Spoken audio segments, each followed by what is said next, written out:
O sermão de prova, ele precisa conter toda a estrutura que a pregação precisa ter e precisa fazer o povo chorar também, né, professor? Oh, Mas aí os caras pagam os colegas para beliscar um outro para chorar.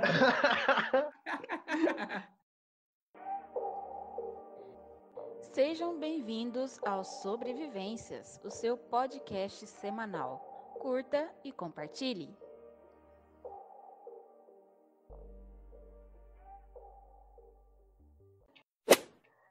Olá, amizades! Sejam bem-vindos a mais um episódio do Sobrevivências, o nosso podcast semanal. E essa semana a gente vai estar falando um pouquinho da FATEL, a Faculdade de Teologia da Igreja Metodista. A gente está numa série sobre a FATEL e contando algumas curiosidades, um pouco sobre esse caminho que existe para o Ministério Pastoral. Só para falar que quem está aqui hoje sou eu, Matheus Bachega. Eu, Akin Valente. Eu, Fran Nogueira. E eu, Nelisa Brito. E o Akin vai estar apresentando a nossa visita de hoje. Sendo sincero, essa visita que está aqui com a gente hoje, ela me conhece há bastante tempo, conhece minha família, e eu tenho um carinho muito grande por ele, porque quando a gente chegou na faculdade, ele nos recebeu muito bem, e de que sempre que a gente se trombou nos corredores da faculdade, a gente brinca, a gente zoa. E esse convidado de hoje, e rufem os tambores. Pastor Paulo Dias, seja muito bem-vindo ao nosso podcast. Seja bem-vindo, pastor. Palmas! Obrigado! Que alegria poder estar participando aqui com vocês. Alegria toda nossa. O pastor Paulo, ele é pastor, metodista, professor da FATEL. Nós ainda não tivemos aula com o pastor Paulo Dias, né, da matéria dele, mas a gente sempre acaba convivendo ali nos corredores da FATEL e é muito bom receber o senhor aqui com a gente. Pastor, eu acho que para a gente começar a falar da FATEL, seria legal saber um pouquinho da história. Breve resumo que o senhor pode dar para a gente, para os nossos ouvintes. Vamos lá, então. Vamos imaginar que estamos diante de uma instituição centenária. Ela é uma instituição que começa em 1889. Por que 1889? Porque ela vai começar como uma sala de pregadores. Lá em Juiz de Fora, um pastor norte-americano reúne alguns jovens para iniciar uma classe de capacitação de pregadores. Depois, nasce uma faculdade de teologia ou um seminário lá no Rio Grande do Sul, em Passo Fundo. Passados alguns anos, em 1938, a Igreja Metodista se reúne no concílio e transforma essas duas instituições numa faculdade.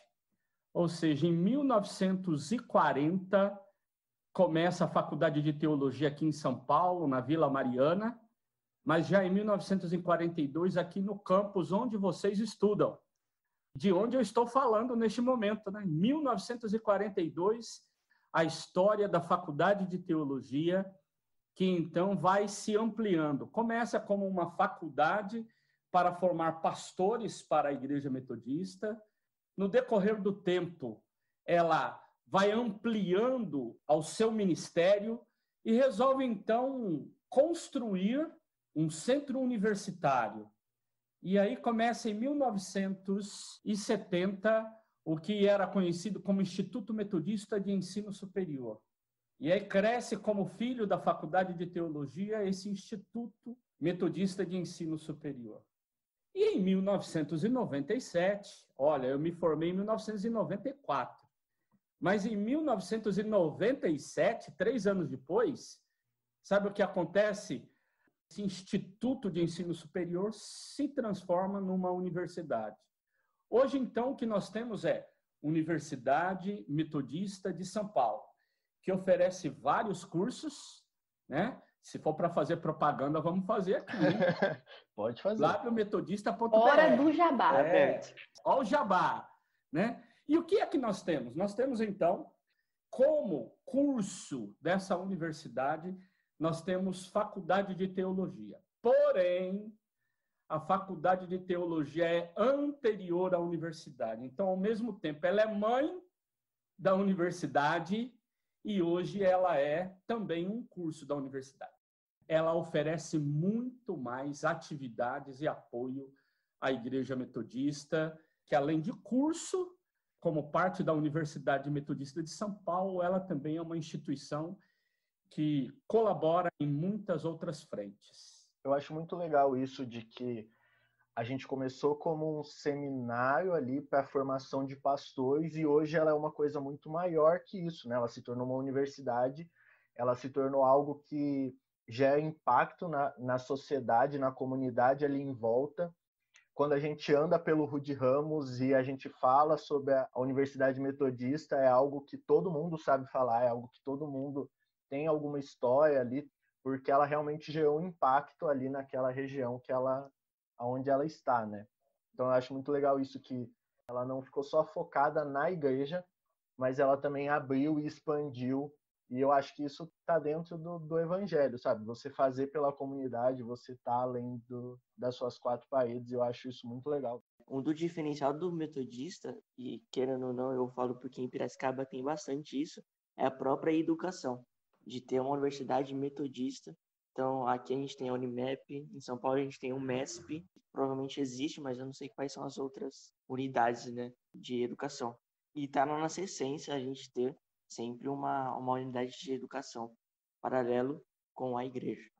É muito interessante, aproveito aí, vocês estão falando da questão da história, né, da educação metodista. Acho que o que é muito legal partilhar é que o metodismo começa aqui no Brasil em 1876, com a vinda de um militar aposentado lá dos Estados Unidos e pede licença para a Igreja dos Estados Unidos para fazer um trabalho. Ele era pastor e fazendo um trabalho pastoral aqui. Então ele não veio para isso, ele se aposentou e veio com a família para cá. E ele começa um trabalho próximo a Piracicaba, né, a cidade do Aquim. Depois de lá, ele consegue, juntamente com a Igreja dos Estados Unidos, trazer um missionário que vem para cá para realizar o trabalho de plantação de igreja, ou seja, de iniciar uma igreja. Isso no ano de 1881. E o legal que veio um pastor chamado James William Coger, a esposa dele, e eles trouxeram ao lado deles uma missionária que veio para fundar uma escola, Martha Watts. Muito legal, porque eu fui pastor lá na Catedral Metodista de Piracicaba, né? Gosto muito da história, porque eu fiz faculdade de história também, então gosto muito dessa área. Lá em Piracicaba, a igreja começa no dia 11 de setembro de 1881. A primeira escola metodista do Brasil começa no dia 13. Então, imagine, dia 11 começa a igreja, dia 13 começa a escola. Então, o que o Aquim colocou aí, de que faz parte da missão metodista, essa ideia da educação, já ela é muito forte. Funda igreja, funda escola. Então, a Igreja Metodista investiu muito na área da educação e lembrar que tudo começou com capacitação de pregadores. E se você quer saber mais sobre a história da FATEL, da Universidade Metodista, lá na universidade tem um museu, e lá no museu tem muita coisa interessante sobre a história da universidade. Tem Bíblia muito antiga lá, tem muita coisa, o acervo lá é muito grande. Então, se você quiser saber mais, é só quando acabar a pandemia você ir visitar a Universidade Metodista. E se quiser aí uma companhia, chama nós que a gente vai junto para te levar lá no museu. Depois a gente passa na casa do Pastor Paulo tomar um café. Com Comentar certeza. só mais uma coisa sobre Martha Watts, que aqui em Piracicaba, a escola piracicabana, ela é conhecida pelo edifício Martha Watts. Então, ali tem uma estrutura antiga e que tem um visual muito inglês, vamos dizer assim, né? Estou impressionada com esse lado cultural do Aquim. É de Piracicaba, né? Lá em Estamos Piracicaba você tem o Centro Cultural Martha Watts. Narra muito da parte educacional da igreja, né? E aqui na Faculdade de Teologia, esse centro de memória, ele fica no prédio Alfa. O prédio Alfa foi o primeiro prédio construído, né? Então, imagina, lá em 1940, construíram esse prédio onde os alunos e os professores iriam morar. E daqui onde eu estou, se eu abrir a minha porta, eu enxergo o prédio Alfa. né? Está tudo isso daí. Ó, será bem-vinda, viu, Nelise? Se quiser tomar café Obrigada. depois da visita. É isso, Opa, olha E aí, não ó. chora no mama, gente. Vocês não Delícia. aprenderam isso ainda. Pastor Paulo, você falou aí da história da faculdade de teologia, tudo. E eu queria que você pudesse falar, tipo, o que se estuda em teologia, né? Porque todo mundo pensa assim, vocês estudam Deus. Eu acho que a primeira semana do primeiro semestre, todos os professores fazem a mesma pergunta. O que é teologia para vocês? E aí todos os alunos ficam...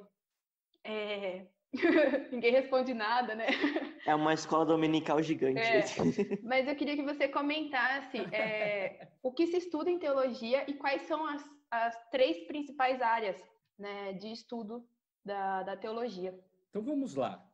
Nós estamos acostumados a juntar palavras de outra língua para conhecer as nossas palavras, né? Biologia logo é biovidalogia, estudo da vida. Quando nós olhamos para a palavra teologia, de cara, uma ideia que se tem, né? Teodeuslogia, estudo de Deus. E aí a gente fala, não é possível estudar a Deus, né? Deus não é um objeto de estudo mensurável. Então, teologia é uma área do conhecimento humano, né? Vamos usar uma palavra difícil, depois a gente explica, né? Do ponto de vista epistemológico, ou seja, episteme, conhecimento, logia, estudo, ou seja, das várias formas de se estudar as coisas, você tem um jeito de estudar a partir do senso comum, que é aquela explicação simples, cotidiana, fácil. Você tem formas de explicar a partir da ciência, e quantas vezes nós valorizamos tanto a ciência que achamos que somente os pressupostos, o jeito da ciência explicar as coisas é que estamos falando da verdade. Você tem também outras formas de conhecimento, que é a filosofia. A filosofia é uma forma de abordar alguns temas. Por isso, nós temos muita dificuldade, algumas pessoas têm, porque a mente voltada muito para um aspecto mais objetivo, científico, tem dificuldade para filosofar. E nós temos o conhecimento teológico, ou seja, conhecimento de teologia, nós não estamos falando só do conhecimento, os pressupostos da religião cristã. Vários tipos de religiões têm sua forma de construir este conhecimento teológico, ou seja, esse jeito de olhar para as coisas, de interpretar o mundo. A teologia, segundo as faculdades de teologia no Brasil, grande maioria dirigida por cristãos, sejam eles católicos ou protestantes, nós temos então firmado a ideia de uma teologia cristã. A nossa escola aqui, a Universidade Metodista de São Paulo, com a sua faculdade de teologia, ela estuda a teologia a partir do Ocidente e a partir dessa ideia do cristianismo. Então, é muito importante que nós tenhamos essa clareza. É um jeito de interpretar o mundo, de trazer conhecimento e de ver as coisas. A partir, e aí, claro, você tem instrumentos específicos que trabalham essa fé. Vamos imaginar, a fé cristã tem como base, né, um livro. Esse livro é o livro mais importante dessa fé cristã, que está firmada, que está como o mais importante da religião, que é a Bíblia Sagrada. Então, a Bíblia Sagrada se torna a resposta última àquilo que os cristãos acreditam. Ou seja, aquilo que o cristão crê vem a partir do conhecimento dessa palavra. Logo, a teologia, ela precisa, a cada dia, conhecer melhor essa palavra, ou seja, é uma religião do livro. Assim como você tem o judaísmo, que também é uma religião do livro, onde a Torá é o livro mais importante, e você tem também o islamismo, que tem seu livro também. Então, quer dizer, são religiões que têm o seu livro sagrado e a teologia cristã tem como seu livro sagrado a Bíblia. E essa Bíblia precisa de ser conhecida. E aí nós vamos, então, como que a gente vai conhecer essa Bíblia? As ferramentas que uma universidade, uma faculdade traz para ajudar a gente a compreender melhor essa Bíblia, a religião cristã, ela precisa de ter alguns instrumentos, ferramentas. Por isso, uma das áreas do conhecimento teológico, que nós chamamos de área de Bíblia, que são as ferramentas e instrumentos que nos ajudam a entender, você vai aprender um pouco da língua às quais foram escritas as palavras deste livro. Uma grande parte dela é hebraico, no Antigo Testamento, algumas coisinhas em aramaico. Você tem o Novo Testamento escrito em grego. Então, você vai aprender um pouco dessa língua instrumental para você analisar melhor. Você tem também, nessa área, estudos sociológicos desse tempo bíblico. Você tem um aprofundamento. Há uma disciplina, né, que no começo é um terror para quem está começando ali, acha tão difícil, que é fazer exegese, né? Exegese dá um susto no povo quando tem que usá-lo. Agora, a exegese é você conseguir entender esse texto a partir de um aprofundamento. Você vai fazer uma análise literária do texto, você vai fazer uma análise aprofundada de como era a sociedade naquela época, qual o significado da palavra. Coisas simples, por exemplo, existem palavras que foram traduzidas e que às vezes eu interpreto ela a partir da minha língua, sem levar em consideração o significado da palavra original naquela sociedade. Eu tenho uma leitura, às vezes, equivocada, distorcida. Então, ter uma ideia mais aprofundada é muito importante. Um exemplo simples, quando eu falo assim, Jeremias diz, eu não passo de uma criança. A palavra utilizada lá é que ele ainda não tinha idade para falar em público. A tradução para o português deu a ideia de que ele era uma criança e não sabia falar direito. Mas, na realidade, ele já era um jovem, já era um homem naquela sociedade, mas ele não tinha idade para falar em público. Aí dá a ideia que fala assim, Deus chamou uma criancinha. Não, Deus chamou um jovem, esse jovem ainda não estava preparado para aquilo. São coisas simples que nos ajudam a aprofundar. Então, essas disciplinas na área de Bíblia vai nos ajudar a conhecer melhor, a entender melhor como que nós conhecemos essa palavra de Deus. Você tem uma outra área que é chamada teologia sistemática e história. Essa área de teologia sistemática e história, ela vai abordar o quê? Vai ajudar na construção do quê? No decorrer do tempo, já houve muitas construções teológicas, muitas formas de interpretar. Sistematicamente, já se discutiu muito. O que é essa ideia que nós vemos aqui no texto bíblico? Que fala, existe trindade? Não existe trindade? O que é volta de Jesus? O que não é volta de Jesus? Quando a gente fala de salvação, quer dizer, a gente precisa de entender sistematicamente como que foi construída essas várias percepções do conhecimento teológico. Logo, a teologia sistemática ajuda nesses grandes temas já discutidos.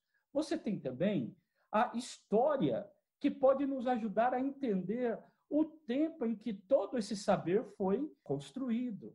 Vamos imaginar as perguntas que a igreja lá do primeiro, segundo século fizeram, é muito diferente das perguntas que a igreja do século XXI faz. Mas quando eu e você entendemos, compreendemos a evolução dessa instituição chamada igreja, dessa sociedade, dessa forma de olhar para a fé, da construção da fé cristã, então, quer dizer, eu consigo adequar melhor minhas reflexões hoje. E você tem uma terceira área, que nós chamamos de pastoral. Eu faço parte desta área, que é a área de teologia pastoral.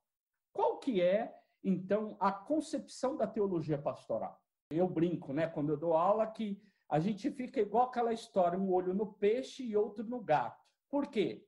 A gente tem a responsabilidade de olhar para o conhecimento bíblico teológico e a história da igreja e o passado, mas a gente tem que olhar também para a sociedade atual. Então, é um diálogo entre o conhecimento já produzido e o conhecimento que a sociedade nos traz. Por isso, um diálogo com as ciências humanas, principalmente, nos ajuda a compreender muita coisa. Então, se eu quero levar o Evangelho, nós sabemos que Jesus Cristo veio e trouxe uma proposta de um reino de justiça, de bênção. Ótimo, isso é uma forma. A pergunta que a área de pastoral faz é: como que eu explico isso e alcanço as pessoas? E eu tenho que construir uma teologia que consiga dialogar com essa sociedade atual. Um dos problemas que nós temos, às vezes, é que, vamos olhar o protestantismo brasileiro. Nós tivemos um protestantismo que vem para cá no momento de um Brasil rural, que vem de um país, que era os Estados Unidos, onde a maioria dos nossos missionários também vieram de um ambiente rural. E nós aprendemos a trabalhar a religião e o jeito de viver a religião a partir do mundo rural. E a pergunta é: como que nós vivemos o cristianismo hoje nessa experiência urbana que nós temos hoje? Então, quer dizer, quais são as respostas? Não se falava em tribo urbana naquela época, não se falava nas grandes demandas de um grande centro como o que vocês moram hoje, aqui ao lado, que é São Paulo. A própria forma de fazer missão, né? Sim, e como que a gente consegue construir isso? Então, eu diria, essas três áreas nós podemos imaginar como um tripé, né? E esse tripé, onde está firmada a teologia, que seria a área de Bíblia, a área de história e sistemática e a área de pastoral. Uma coisa que tanto eu quanto a Fran, né, que fizemos o POB juntas, nós aprendemos isso com o pastor Paulo, que ele disse que 90% é transpiração, 10% inspiração, né? E isso faz toda a diferença, porque a gente se coloca à disposição de Deus para poder estudar e para poder levar a palavra dele, só que de uma forma que realmente vai alcançar, né, as pessoas. Pastor, na FATEL, como que é formado o corpo docente? Como que são selecionados os professores? Em relação a eles, tem algum requisito específico, além da formação, né, de cada um na sua área de atuação? Então, vamos lá. A Faculdade de Teologia é Faculdade de Teologia da Igreja Metodista. A sua relação, enquanto instituição, ela responde, além de responder as questões do MEC e todas as demandas que as instituições educacionais exigem, ela responde à Igreja Metodista. Então, ela é uma faculdade denominacional. Quem administra ela é um conselho diretor. Então, vamos dizer, a grande responsabilidade sobre a Faculdade de Teologia e o conhecimento teológico está a cargo do Colégio Episcopal. O que seria isso? Os bispos e bispas da Igreja Metodista. Eles nomeiam um conselho diretor. Este conselho diretor são os responsáveis em acompanhar essa instituição e reportar aos bispos. Então, ele tem uma função intermediária entre o Colégio Episcopal e a instituição. Esse conselho dialoga com a direção da Faculdade de Teologia, na pessoa do seu diretor. Nós, na igreja, chamamos de reitor da faculdade, porque ele existe há muito mais tempo do que a universidade. A universidade é filha dela, né? Então, é importante ter essa ideia. Quem conhece o nosso campus sabe que essas construções foram administradas pela Faculdade de Teologia como mãe dessa escola. Como que a gente entende, então, esse aspecto? O Colégio Episcopal, que tem o conselho diretor, que dialoga com o reitor ou o diretor, eles têm demandas. Ou seja, precisamos de professores na área de pastoral. Precisamos de um professor da área de homilética. Eles, então, levantam alguns nomes. Esse aqui será o nome de um metodista ou um não metodista? Uma das definições é essa, porque é muito importante que a escola tenha pastores metodistas e pastores de outras, ou professores de outras denominações. Então, você tem uma grande maioria de metodistas, porque somos denominacionais, e aí escolhe. E aí é eleito 3 nomes dessa área e é enviado para o Colégio Episcopal. O Colégio Episcopal é quem define para aquele cargo qual é o nome que seja melhor. O que a faculdade faz primeiro é, através do conselho diretor, em diálogo com o reitor, é ver quais são possíveis nomes para essas matérias. Ver lá, essa pessoa tem potencial, como que é isso? Professor, quais são as disciplinas que o senhor leciona? O senhor falou que trabalha dentro da teologia pastoral, né? Em relação a essas disciplinas, qual o senhor acha que os alunos recebem melhor? Falando a nossa linguagem, né? Qual que os alunos curtem mais?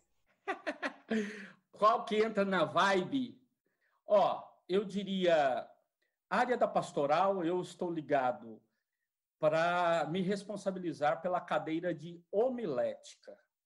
Essa é uma palavra conhecida no meio acadêmico, mas no comum muitos não têm ideia. Homilética é a palavra que quer definir sobre a construção e a apresentação de um discurso religioso. Como que você constrói um discurso religioso, seja ele escrito, falado, a forma que quiser colocar, e como que você apresenta essa ideia. Então, a gente vai trabalhar muito isso. Eu acho que essa é uma disciplina que muita gente gosta, porque é uma disciplina ligada a uma área, eu diria assim, muito prática do ministério pastoral. Quer dizer, como que eu vou preparar melhor meus sermões? A disciplina homilética ajuda você a construir.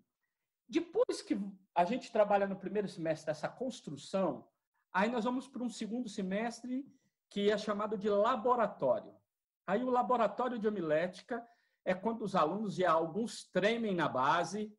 Esse semestre ainda foi online, foi diferente, né?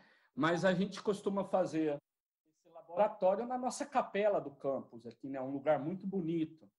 Então, o pessoal vai bonito, cheiroso, né? A coisa linda. Deve conter todas as partes de um sermão e tem que demonstrar o conhecimento da área teológica. Agora, mais que isso, não é algo mecânico.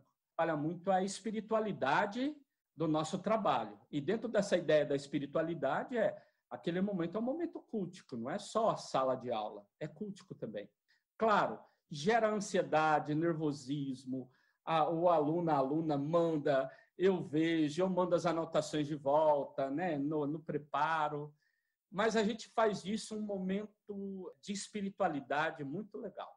Eu trabalho também em ministérios específicos, que a gente entender que, para além do ministério pastoral, nós temos muitos outros ministérios, porque a igreja ela tem uma ação pastoral no mundo. Então, pastoral é mais do que a ação de um indivíduo, de um homem, de uma mulher. Ela é uma ação da igreja, uma ação coletiva no mundo. Então, a gente pode agir pastoralmente.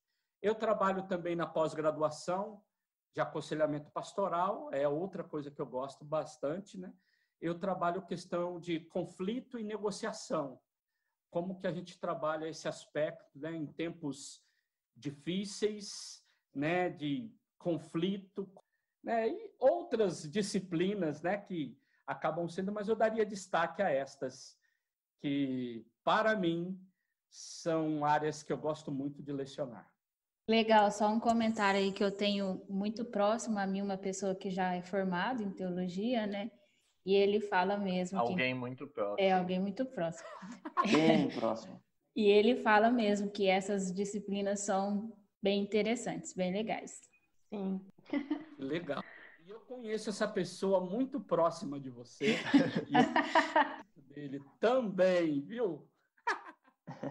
O sermão de prova ele precisa conter toda a estrutura que a pregação precisa ter e precisa fazer o povo chorar também, né, professor? Ô, É, Tem que emocionar. mas aí os caras pagam os colegas para beliscar um outro para chorar. Pastor, você já comentou um pouco antes, mas agora, sendo mais específico, eu gostaria de saber qual que é a diferença do curso de teologia dos outros cursos do campus e o que é feito, assim, com os alunos, como que funciona. Então vamos lá. A gente comentou um pouquinho que a faculdade de teologia vem antes da universidade e que quando aquele que era um Instituto Metodista de Ensino Superior se torna uma universidade, a faculdade de teologia faz parte como um dos cursos, porém ela tem uma vida própria.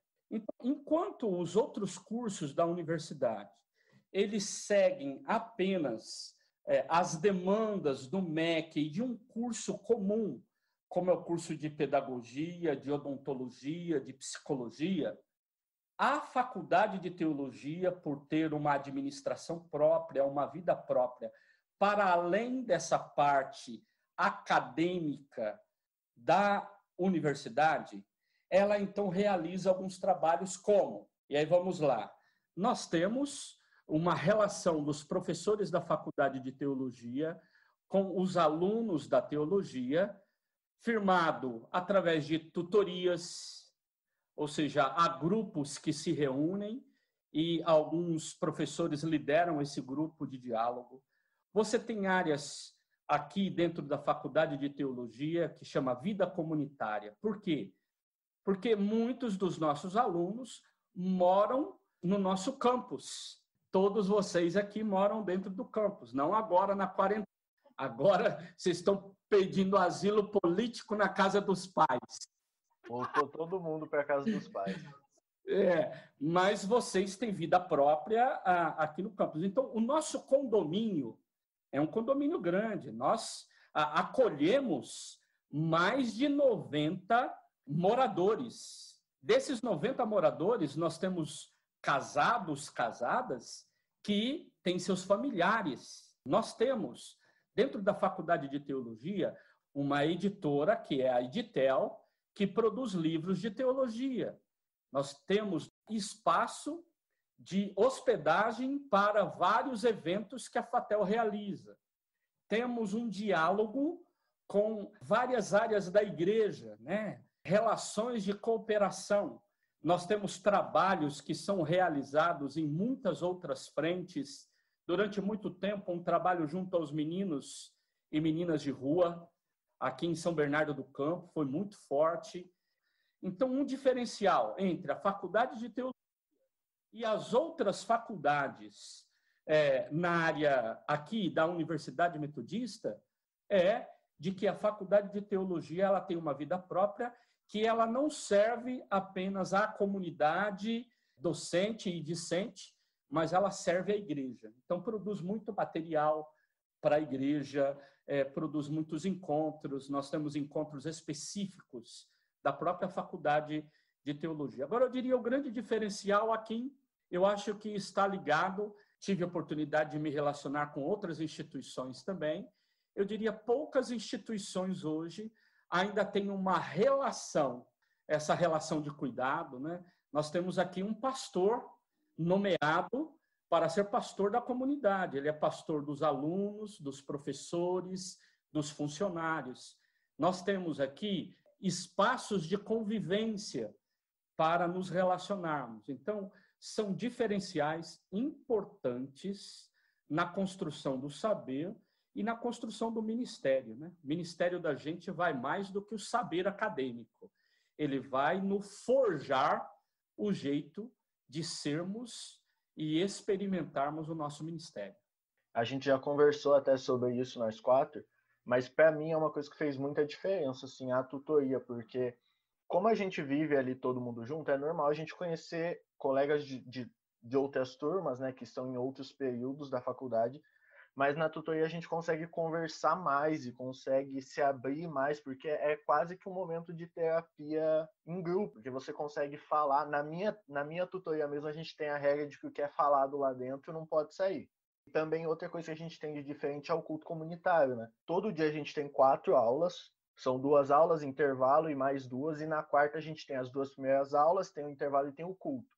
E eu também vejo que esse momento de culto é muito bom também.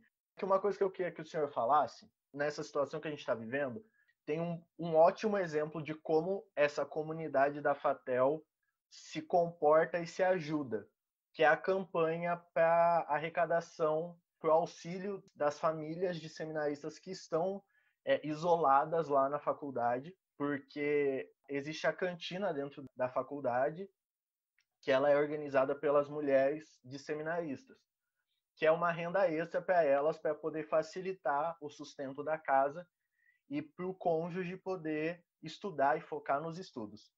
E agora que não está abrindo a cantina, a maioria dessas famílias estão sem essa renda principal. E o senhor é o cabeça dessa campanha aí, e eu queria que o senhor falasse um pouquinho sobre isso, porque eu acho que é um ótimo exemplo de como a comunidade da FATEL se ajuda e se sustenta. Ótimo. Ó, primeira coisa que eu quero dizer para vocês, eu estou felicíssimo em poder participar dessa campanha. A questão é o seguinte, a nossa cantina, vocês conhecem bem, os nossos ouvintes aqui não conhecem, mas nós temos cantinas, 2 cantinas aqui na universidade, administradas por uma cooperativa, que é a Cooperativa de Esposas e Esposos de alunos, alunas. E a renda do trabalho dessas pessoas, através da cooperativa, é um complemento salarial, um complemento financeiro para o sustento da família. A grande questão não é apenas recebem cesta básica, não, é um complemento fruto de trabalho, assim como outros têm seus trabalhos em algumas áreas, né? A Nelisa, se eu não me engano, estava lá na sede geral. Isso mesmo? Eu ainda estou, graças a Deus, na sede nacional. Na sede nacional. O Bachega trabalha na Faculdade de Teologia. A Fran, eu sei que ela desenvolve algumas atividades, não sei hoje como ela estava, mas ela desenvolvia algumas atividades. Está na sede também. Está lá na sede também. Do nosso grupo, o Akin é o único rico. O Akin é aquele que é sustentado. Ele faz parte da VAC. Isso, exatamente. Vagabundos anônimos sustentado pelos pais. Exato. Ai, meu Deus, até como um professor. Misericórdia. Brincadeira, Akin, você está no coração. E aí vamos imaginar, recebem ajudas das igrejas que mandaram, da região, mas não é aquela grande ajuda, é necessário um complemento. Quem quer casar, principalmente, né, Fran? Precisa de fazer isso daí. Trabalha, guarda, faz as coisas, né? O Bachega também, né? Então, tá querendo casar, guarda dinheiro.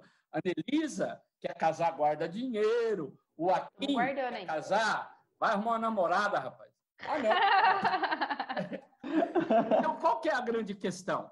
Eu diria, a gente entender essa ideia da necessidade. E aí, Bachega e turma, nós iniciamos uma campanha. A campanha pegou, muitas pessoas solidárias. Nós começamos pelos professores. Alguns são clientes lá, né? E foram ajudando, e aí, de repente, criou um corpo. Hoje, para vocês terem ideia, nós já temos garantido uma ajuda até o final do ano para essas famílias. Se você quiser ajudar, manda um direct para a gente. Quando a gente postar o episódio, a gente posta a conta também lá para o pessoal estar mandando. Nossa, que bênção! É aí que a gente vê a grande importância da solidariedade. Olha, eu gostaria de agradecer a vocês, né, essa equipe, primeiro pela iniciativa de começar um trabalho como esse e por me convidarem a ser um participante aqui deste podcast. Eu diria assim, muito gostoso poder dialogar, conversar de forma descontraída, falando de assuntos tão importantes como esse que nós falamos hoje, né, da formação teológica, quer dizer, como que a gente trabalha esse aspecto da educação teológica e de forma descontraída, tranquila, né, o tempo passa rápido, a gente fala, já chegou aqui ao fim, então minha palavra é obrigado pelo carinho de vocês, aos ouvintes querendo conhecer um pouco mais da nossa faculdade, entre lá no portal, veja, eu acredito que é momento oportuno de conhecer mais sobre o saber teológico. Obrigado, galera. É isso aí, pessoal. Obrigado pela paciência em nos escutar. Esse foi mais um episódio dos Sobrevivências. Fica ligado que essa semana vai ter uma surpresa. Nós vamos ter aí uma coisinha extra para vocês. E como vocês sabem, esse episódio é da nossa série que a gente está fazendo sobre a FATEL. Os nossos episódios serão focados na FATEL, no processo, como que funciona, sobre as áreas da teologia. Então fica ligado se você quer saber mais. E, como sempre, a gente se coloca à disposição. Se você tiver alguma dúvida, pode mandar para a gente. Lá no Instagram a gente está como @sobrevivências.mp3. O meu é @bachega.mateus. O meu, Akim.valente. O meu, @franogueirag. E o meu, @Nelisa Brito. Tem o oficial da FATEL, que é @fatel_oficial. O @ do Pastor Paulo é @REVPDN de navio. Então segue ele lá também. E é isso, pessoal. Obrigado por tudo. Tchau. Falou, tchau. Falou, até mais. Tchau, gente! Uhul!